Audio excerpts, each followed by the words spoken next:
les amis, ici Yves de Tips on Consulting. Bienvenue dans cette vidéo de formation.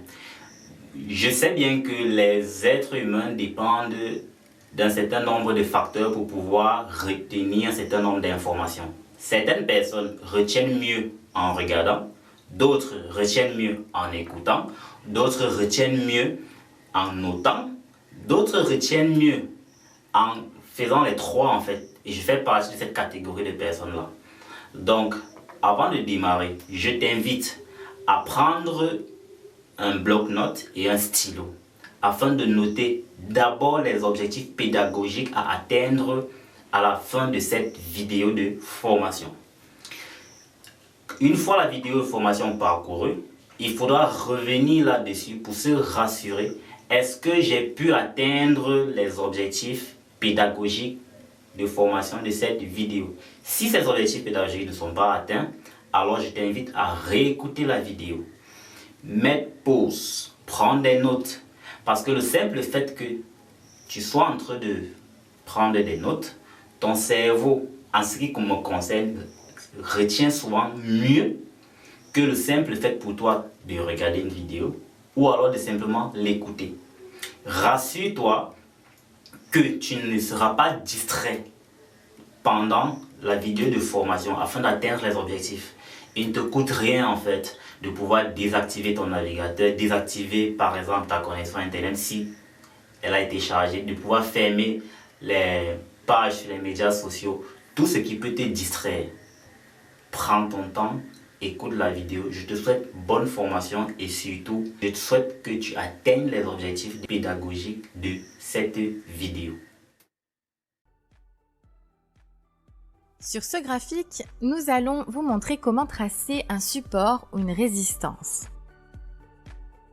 Grâce au point de croisement, on peut remarquer les zones où le prix rebondit. Par exemple, juste ici.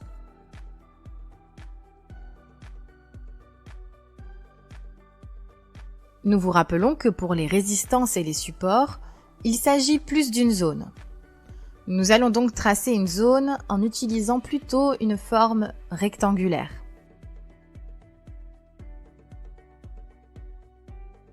Maintenant, on va essayer d'en trouver d'autres.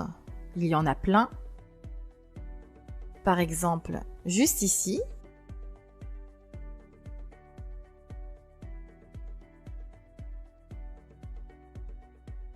Et on en a une autre juste là.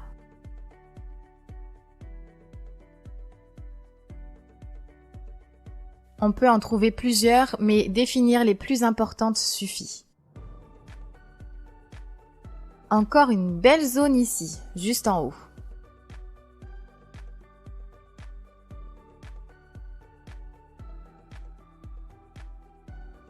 On voit qu'entre le support et la résistance en haut, nous cherchons une vente. Car dans le passé, le prix a rebondi sur cette résistance et va sûrement faire la même chose aujourd'hui. Maintenant, nous allons vous montrer comment dessiner une ligne de tendance. Pour cela, on peut utiliser directement une ligne ou une zone comme ce petit rectangle diagonal. Pour tracer une ligne de tendance, ou une zone de tendance, c'est très simple, il suffit seulement d'avoir deux points à connecter.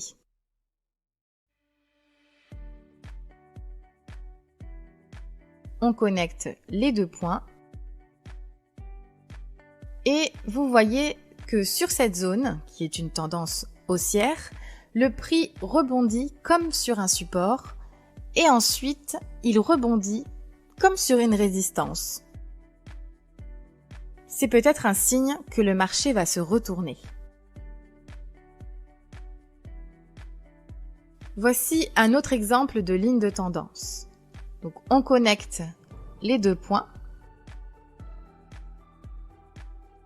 Et sur cette tendance baissière, on voit que le prix a rebondi sur cette zone comme une résistance et qu'elle l'a ensuite traversée et que le marché s'est retourné et est parti à la hausse.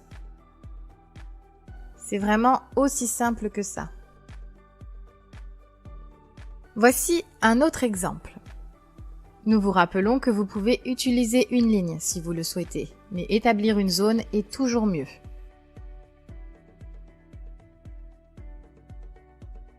Donc ici, nous avons une tendance baissière.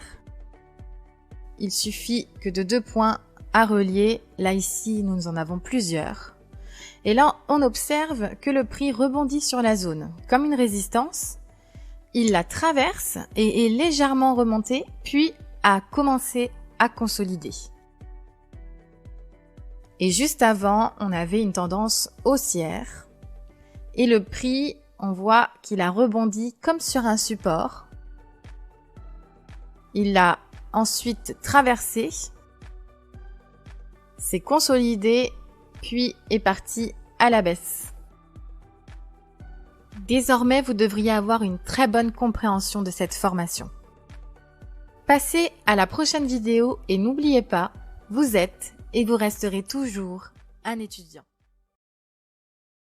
Félicitations d'avoir atteint l'étape de cette vidéo. Maintenant que tu as fait un premier passage de la vidéo, tu as eu une première lecture de la vidéo, je t'invite à revenir sur les objectifs pédagogiques de la vidéo qu'il fallait atteindre. Si tu te rends compte que tu n'as pas encore atteint ces objectifs pédagogiques, alors reprends la lecture de cette vidéo. Ne dit-on pas souvent que la répétition est la mère des sciences? Alors, une première lecture n'est pas suffisante, je t'invite à passer une deuxième lecture. Au besoin, fais même une troisième lecture. Je serai convaincu qu'à l'issue de cette deuxième ou troisième lecture, tu auras atteint les objectifs pédagogiques de cette vidéo. Bonne exploitation et surtout plein de succès.